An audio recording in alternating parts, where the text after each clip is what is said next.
Today's video is chicken tikka wraps. These are really delicious and a really healthy lunch that you could make for yourself. All you have to do is marinate the chicken. We grill it because that's healthier, because the fat can drip away. You serve it with salad and wraps. It's a really balanced meal with your protein from your chicken, vitamins and minerals from your salad, and carbohydrates to give you energy from the wrap. You could make it even healthier by having a wholemeal wrap to add some extra fibre to your dish.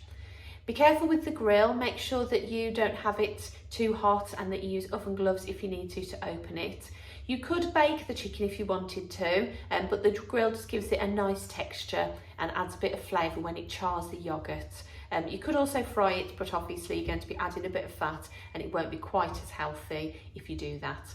One little tip I've got, if you're going to use the grill, make sure that your chicken isn't cut too small because it can fall in between the grill and it makes it a bit more difficult to cook. So just keep it nice and chunky, and obviously make sure that your chicken is cooked all the way through. Well, I hope you enjoy it. Let me know how you get on.